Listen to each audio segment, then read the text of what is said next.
20-year-old minor charged with inflicting grievous bodily harm. A.O. Evans, a 20-year-old minor from Lot 9 Dry Shore, Essequibo Coast, has been charged with inflicting grievous bodily harm following his arrest on January 17, 2025. Evans appeared before His Worship Tariq Muhammad at the Bartica Magistrates Court, where he pleaded not guilty to the charge of causing grievous bodily harm to David Torres on the date of the incident. As a result, Evans has been remanded to prison, with the case set to continue on February 11, 2025. 19-year-old charged with larceny of cattle and horse. Felix Marks, also known as Chubby, a 19-year-old mechanic from Aranapita Valley in North Rupununi, has been charged with multiple counts of larceny following his arrest on January 18, 2025. Marks faces 6 counts of larceny of cattle and 1 count of larceny of a horse, all contrary to Section 176 of the Criminal Law Offences Act, Chapter 801. He appeared in court at the Lethem Magistrates Court around 9 o'clock HRS yesterday before His Worship Mr. Omadat Chandan, where the charges were read to him.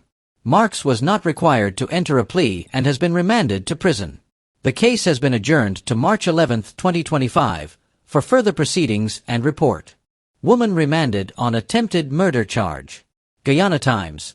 Mary David, a 25-year-old laborer from Richmond Housing Scheme, Essequibo Coast, has been remanded to prison after being charged with attempted murder. The charge is related to an alleged attack on Fazal Mohammed, a 61-year-old self-employed resident, which occurred on November 21, 2024, in Henrietta, Essequibo Coast. The case is brought under Section 103C of the Criminal Law Offences Act, Chapter 801. During the hearing at the Suddy Magistrates Court, Magistrate Tamika Clark read the charge to David. As the offense is indictable, she was not required to plead. The prosecution objected to bail, citing the seriousness of the charge, and David was subsequently remanded to prison. The case has been adjourned to February 11 for further proceedings. Taxi driver changes plea to guilty in security firm theft case. Carlton Damian Singh, also known as Fat Boy, a taxi driver from Independence Boulevard, Alboystown, has changed his plea from not guilty to guilty in connection with a theft involving weapons from a security firm. Singh was initially arrested on January 6, 2023, for possession of ammunition and later charged with simple larceny related to the theft from Radar Security and Supplies Company. The incident, which involved a number of firearms and ammunition valued at $3,733,700, occurred between December 24 and 26, 2022, at Carmichael Street, Georgetown. On January 21, 2025, Singh appeared before Magistrate Dylan Bess at the Diamond Magistrates Court. During the hearing, he changed his plea to guilty and was subsequently sentenced to 2 years in prison. Essequibo Coastman jailed for 3 years for illegal gun and ammunition. Guyana Times. Cleon Alfonso, a 32-year-old unemployed man from Henrietta, Essequibo Coast, has been sentenced to 3 years in prison for illegal possession of a firearm and ammunition. The sentencing took place on Monday at the Charity Magistrates Court before Magistrate Tamika Clark. Alfonso faced charges for possessing a firearm and ammunition components without a license, offenses committed on April 4, 2024, along the Anna Regina Public Road. These charges fell under Section 16(2)(a) of the Firearm Act, Chapter 1605. The court found Alfonso guilty on both counts, resulting in a 2-year sentence for the illegal firearm and a 1-year sentence for the ammunition. The sentences will run concurrently, leading to a total effective imprisonment term of 2 years. Akeem Thompson charged with several gun-related offenses. Akeem Thompson, a 27-year-old resident of Lot 282 Lamaha Park, appeared in court on Monday to face multiple firearm-related charges following his arrest on January 15, 2025. Thompson is accused of the following offenses. Discharging a loaded firearm with intent. This charge, contrary to Section 55(a) of the Criminal Law Offences Act, involves an incident that occurred on January 15, 2025, at Lusignan Public Road, where he allegedly targeted Fazad Hamid, a 37-year-old businessman from Lusignan, ECD. Possession of firearm without license. This charge is in violation of Section 16(2)(a) of the Firearms Act. Possession of ammunition without license, also contrary to Section 16(2)(a) of the Firearms Act. During the court proceedings at Vigilance Magistrates Court No. 1, Senior Magistrate Sunil Scarce read the charges to Thompson, who pleaded not guilty to all allegations. Thompson was subsequently granted bail totaling $300,000, $100,000 for the charge of discharging a loaded firearm with intent, $150,000 for possession of a firearm without a license, and $50,000 for possession of ammunition without a license. The case has been adjourned to February 17, 2025, for further proceedings. Eccles taxi driver arrested for allegedly defrauding multiple victims.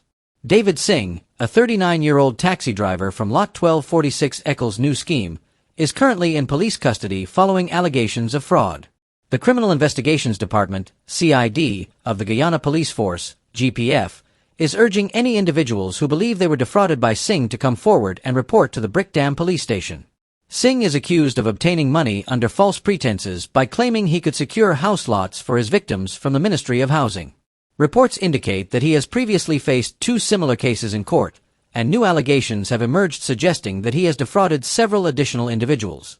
The investigation has revealed that Singh allegedly used the names of ministry officials and even police officers, taking advantage of his former association with the GPF, to intimidate his victims into compliance. The GPF is actively seeking to gather more information and encourage those affected to assist in the ongoing investigation. Police investigating shooting incident at Tabatinga, Central Rupununi. Authorities in Regional Division No. 9 are investigating a shooting incident that occurred earlier today, resulting in the hospitalization of Thompson, a 23-year-old minor from Tabatinga.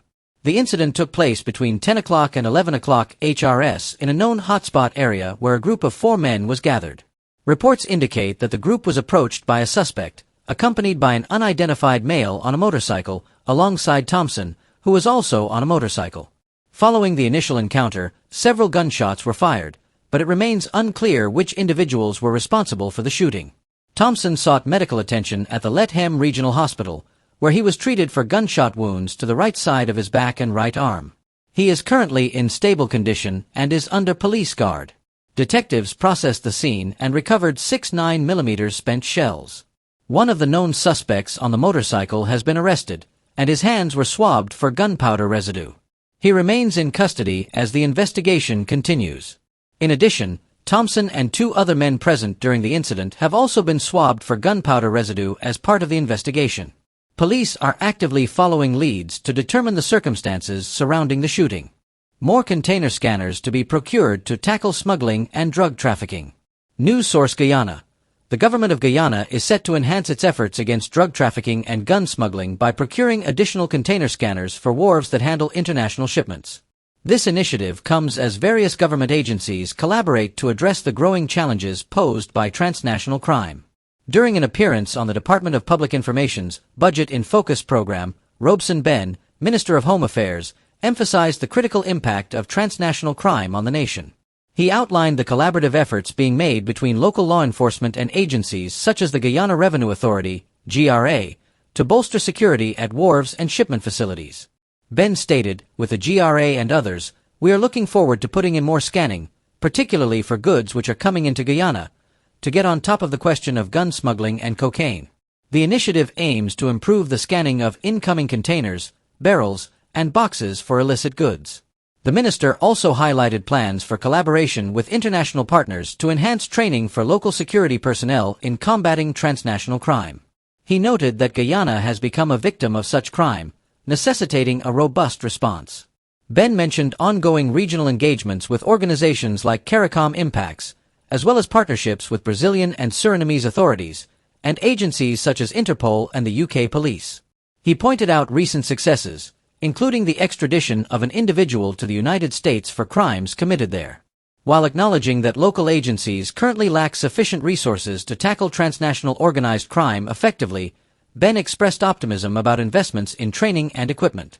He highlighted the recent acquisition of advanced equipment for the National Forensic Laboratory, which is expected to enhance the capacity to analyze forensic evidence and support law enforcement efforts. AFC officially designates Nigel Hughes as presidential candidate. Qaeda News. The Alliance for Change, AFC, has officially designated Nigel Hughes as its presidential candidate following the first meeting of its National Executive Committee, NEC, for 2025, held on January 18. The meeting focused on strengthening alliances with key political parties and stakeholders and emphasized the party's commitment to democratic principles, transparency, and accountability in governance. In a statement, The AFC highlighted its dedication to ensuring that the upcoming general and regional elections reflect the will of the Guyanese people. The meeting featured discussions on scrutinizing current systems to guarantee free and fair elections, with presentations from Chairman David Patterson and Party Leader Nigel Hughes. The NEC meeting also included a review of the Guyana Elections Commission, GECOM, in preparation for upcoming engagements.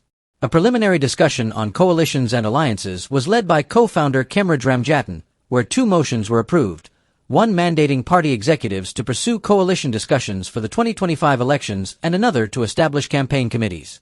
The designation of Nigel Hughes as the AFC's presidential candidate was unanimously approved, pending formal confirmation by a national conference to be convened prior to the elections. The meeting utilized a hybrid format, allowing in-person participation from nearby regions and virtual attendance via Zoom for members from more distant areas and the diaspora. The AFC's commitment to engaging with various stakeholders aims to strengthen its position as it enters formal campaign mode for the upcoming elections. Man jailed for 6 months for harassing family. Qaeda News. A 33-year-old man, Walter October, also known as Buckman, has been sentenced to 6 months in prison for harassing his family and breaching a protection order. The verdict was delivered by Senior Magistrate Fabio Azor at the Georgetown Magistrates Court.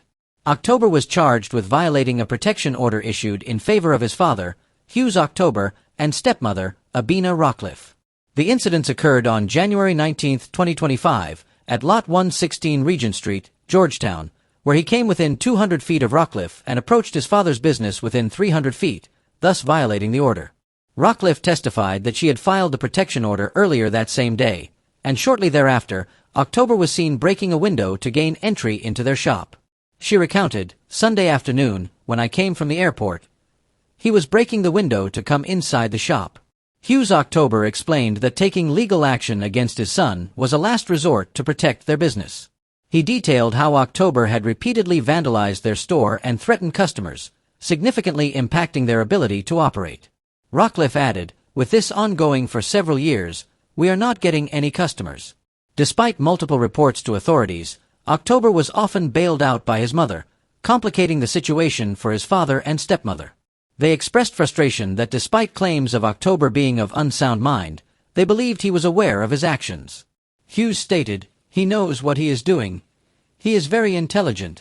After October breached the protection order by returning to their premises, he initially denied the violation, claiming he was merely outside on the pavement. However, he later admitted to bathing in their yard.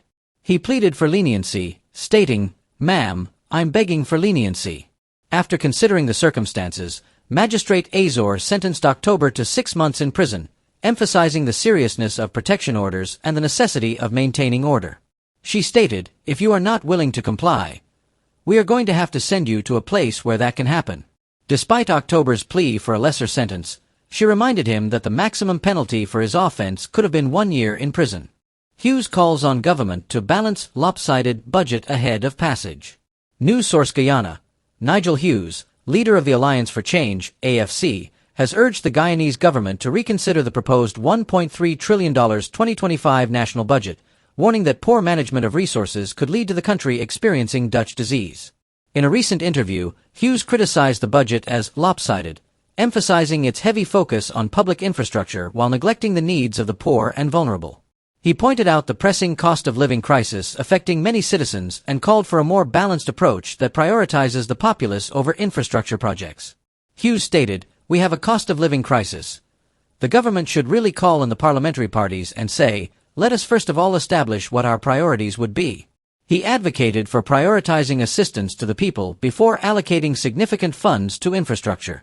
He highlighted a stark contrast in budget allocations, noting that while the government plans to spend $9 billion on cost-of-living measures, it has earmarked $209 billion for roads and bridges, despite the country exceeding its capacity for such projects. "This is a big business budget," he remarked, criticizing the lack of support for those at the lower end of the economic scale. Hughes expressed concern over the potential consequences of such spending, stating, "In the absence of an overall national infrastructural policy and program, you are just spending money as projects come up. That is a recipe for disaster." He fears that continuing down this path could lead to Dutch disease, where the economy becomes overly reliant on a single sector, in this case, oil.